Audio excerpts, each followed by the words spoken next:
Hello, darling humans, and welcome back to Fuck the Rules of Love. We are on episode 9, and we are talking about control feels safer than trust. I have a list of episode topics that I've written in advance. And so before I start to record, I'm kind of like, okay, what are we talking about? Cool. What am I going to talk about? That kind of thing. And I just read this one. And my whole body just went, whoo, this is a big topic.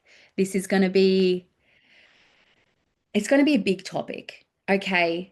And I don't know why, really. I don't generally actually have like dot points or anything about what I speak about. I just allow it to come through me. It's kind of how I generally work best. But it's also, I think, why sometimes you'll find me stumbling because I'm like, oh shit, what was my point? Anyway, this is the whole point of this too, right? Is to be real. And yeah, being real because my body, I can feel it. I'm in my chest. Whoo, it's like, what does it feel like? It feels kind of tingly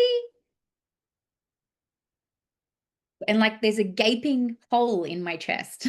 That's the only way I can describe that. I feel like I'm about to bare myself to you all, um, because I have been the epitome of controlling. And honestly, the way I controlled and occasionally still try to, but my partner is the most fucking autonomous, sovereign, independent man that it doesn't really work anyway. But I tried. Don't That didn't stop me from trying. I was really controlling, and I think if I'm really honest, I still hold some shame around it. So I'm actually really excited to share this because I actually think it will be beautiful for me and kind of healing too. Um, and I think in one of the previous episodes, I had described women, and myself included, as a wolf in sheep's clothing. And it's because often our controlling behaviors, sometimes they can be quite obvious, but sometimes they can be really sneaky. And one of the ways I used to try and control my partner was sort of through emotional manipulation. It was usually through crying, actually, and like being a victim and like, but what about me? What about little me? When really I just wanted him to like swoop in and rescue me. We did a episode about that a few episodes ago, if you're curious about just what this deep desire in some of us that just want to be rescued by our partner. That's been me. Like I've been the epitome of that. Please just rescue me. My daddy wasn't there for me, but I want you to be there for me at all times and self-sacrifice and do and be all the things I need you to be in the exact time that I want it to be done. And so then when that hasn't happened, I have become controlling. And yeah, one of those ways was definitely through the emotional manipulation. It's also been through like you don't do this, and this, and I hate how you do this, and like always focusing on all the things he's not doing right, and then always bringing it to him is a way for me to feel in control because it's like, okay, well, I want you to do these things, and then if we do these things, then we're going to be good. I'm going to feel secure. I'm not going to have to face some shitty emotions or whatever. And if you do this, then I know that, like, that for my brain, that I'm quote unquote safe. And that's what control is, right? It is just an attempt to be safe.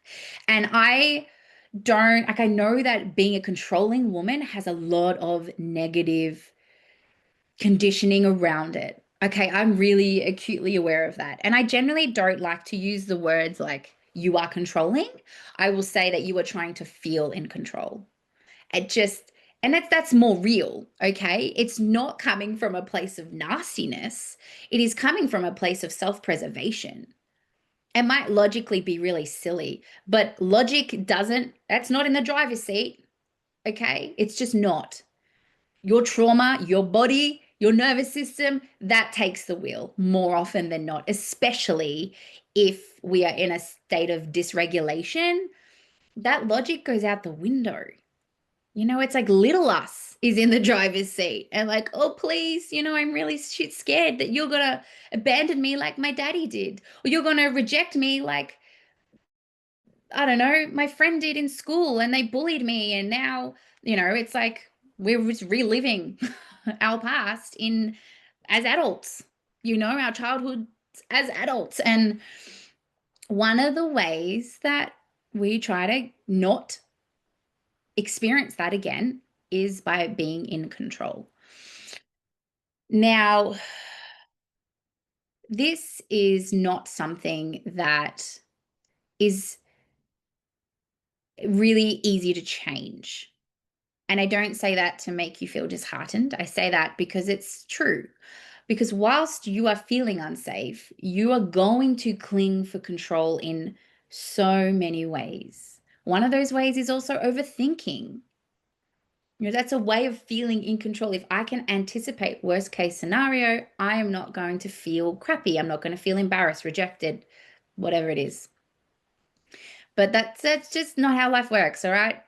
It's life's hard. And even when we try preempt the future and it ends up coming to fruition, it's still hard. It's still just as hard as it was even if you didn't preempt it. And the problem is with the overthinking, right, is that you are causing yourself more suffering. Like the future's going to be what it's going to be. This is kind of tying into our previous episode, so I don't really want to go over the overthinking aspect, but that is one form of feeling in control. Um, and again, like something I've really come to realize is that these are just labels. Yeah, like there are people who, and I might even talk about masculine, feminine dynamics.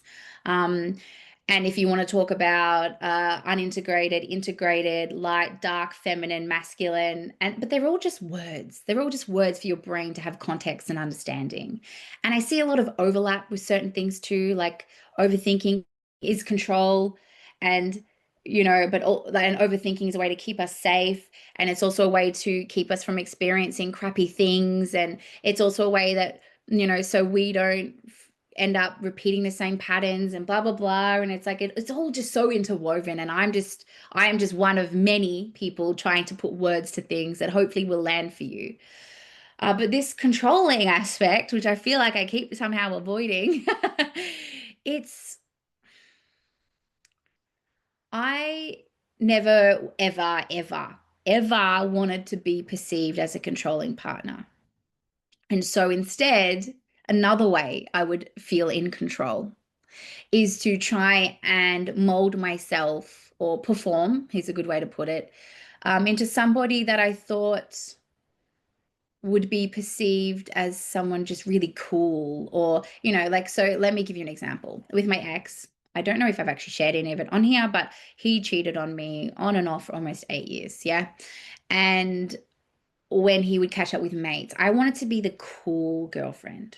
I wanted to be the one that they were like, God, she's so chill. Whereas like all their partners were like the very outwardly controlling ones. Yeah. I was like, I'm not gonna be that girl. No, that's not me. Even though I really wanted to. But I would just be that person, which was not real, which was not authentic, which was fake. It was fake. Because I mean, I don't know if it's just because I'm a woman, but I'm a lot. I have a lot of emotions. I have a lot to say. I have a big personality. Sometimes I cannot be, but generally it's pretty big. I got big energy, but I just wanted to be the cool one. So all their partners were like, oh my God, she's so cool. Your girlfriend's awesome. I just wanted to hear that. And that made me feel accepted. It made me feel less insecure as well. And like I belonged somewhere. Again, these are all just survival things. It's just if I can have these things and feel safe, if I can have these things, then I'll feel safe. And your brain is just trying to keep you safe, even if it's completely very silly. It doesn't matter because your brain is just like that familiarity is safe. And men and like boys were a safe place for me. Childhood, I was a real tomboy. I had a lot of male friends. And I didn't really let women in. I was scared. I had a lot of sister wounds from my past, from childhood for me specifically.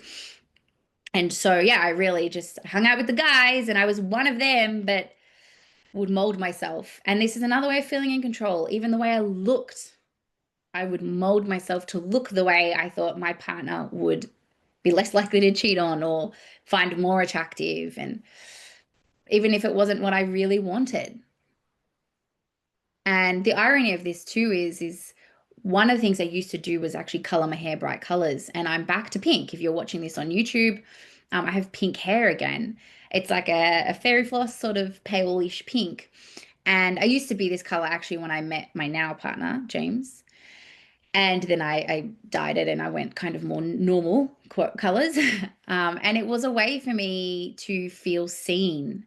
Again, if I can control my environment, I feel safer. So I was like, I want to walk into a room and I wanted people to see me. Once upon a time, I wanted to be covered in tattoos from the neck down because I wanted to stand out. And so when I was going pink, I was like, oh, what's like the intention behind this? Am I doing this from a place of wanting to be seen? And if I'm honest, there is a little bit of that because I kind of I pulled back like for years. I pulled back my energy and I was so scared to be seen. So it's been almost like for me, it's been almost like a reclamation of, you know what, this is a safe place. Like I am safe to be seen online. You know, I've got the podcast now. I'm writing a book. I'm showing up a lot more. What's the word? Like maybe not controversially. Sometimes I do, not always, but I'm definitely willing to speak my mind more. Yeah.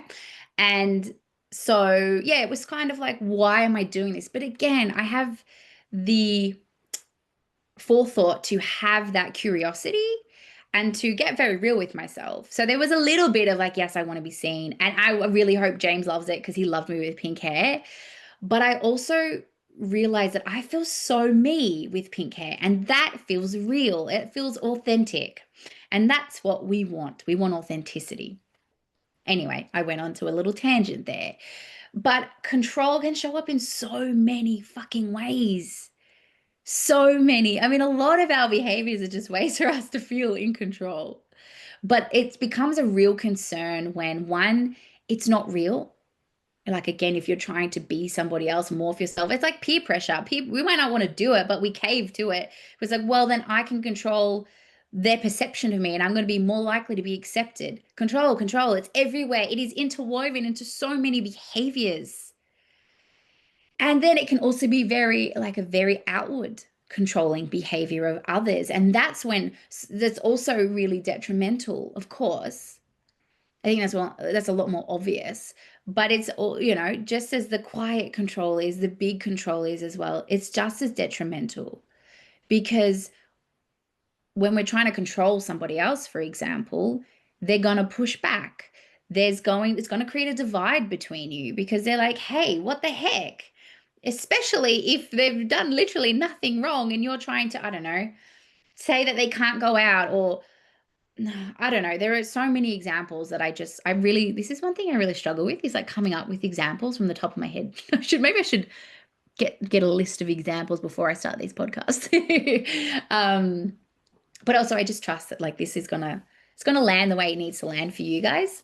Um, so yeah, I really wanted to talk about this because it's it is very, very possible that this need to feel in control is hindering your not only your relationship, but your life. As it's hindering you from expanding because it keeps you in a little box of safety or comfort or predictability. You know, because of my past with the cheating, I used to try and control James through my tears and through, but what about me when he'd go and hang out with friends in the garage? Literally, he'd be in the garage of my home and I would be inside like freaking out because what is he doing? Because of my past. And so then I'd be like, oh, I'd come up with something like I can't even think of a specific example of something that I would have but I would have made it about me in some way so that he would feel sorry for me and go, oh, okay. I mean, that was the goal. He didn't often do this, but he'd be like, oh, okay. Yep. I'll come in with you and I'll tell my friends to go home, for example. Or maybe he'd be out there till like 3 in the morning and I was stressing and thinking all these worst case scenarios. And I would go out there and be like, it's really late. Like, you know, you've got work tomorrow or something to try and get him to do what I wanted. But that seemed pretty valid. You've got work tomorrow. I'm not saying that that's always been the case, but maybe it was. You know, I'd come up with something that seemed pretty valid to try and get him to do what I wanted. But he is a sovereign being. If he wants to stay up till 5 o'clock in the morning on a work night, that's on him.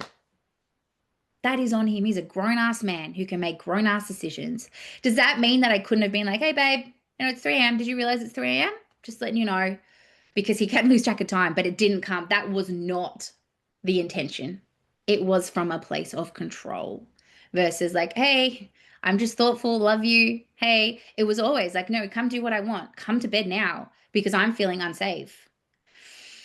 So it can be really, really sneaky, very, very sneaky. And I think that's sometimes why it makes it really challenging to even be able to recognize it for what it is, for what the behaviors are. And frankly, is why I think working with somebody who can see, I call them blind spots, right? Because we have a lot of blind spots, especially when it comes to the ways that we try and control things. So that there's a neutral perspective, an unbiased, generally perspective, and they like I know what to look for. Yeah. And so if you are kind of resonating, I don't normally do this, but I invite you to just send me a message. If you want to work on this, I would be really like so open to it. This is my like I love this shit so hard. Could talk about it all day. I could I just love it. I love putting the puzzle pieces together. It's just like the way my brain works. Like it's like I'm trying to put this picture together of all these little pieces of like, okay, what's really going on? Not the surface level bullshit. What's really going on beneath all of this? Why is it happening?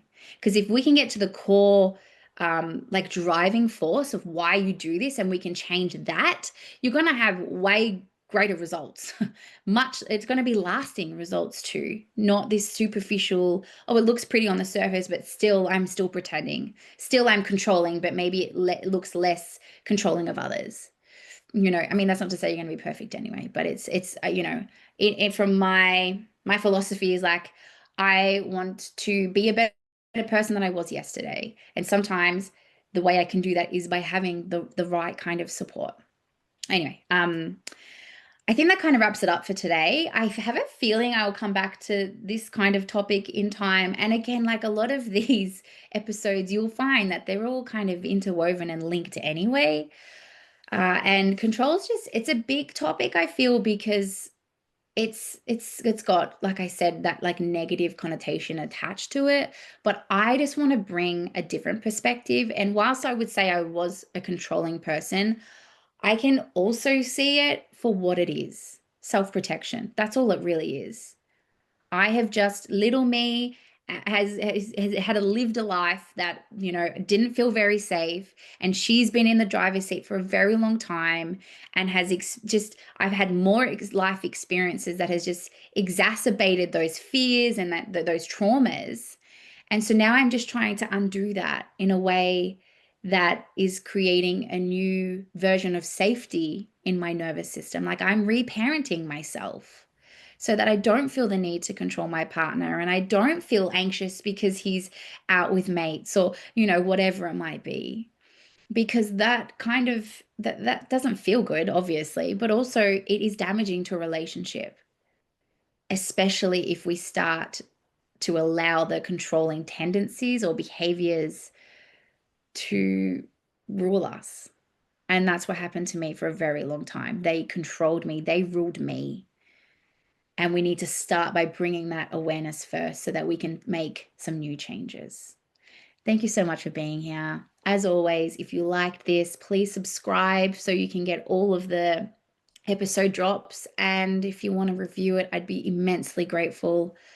Otherwise, I will see you on our next episode. Ciao.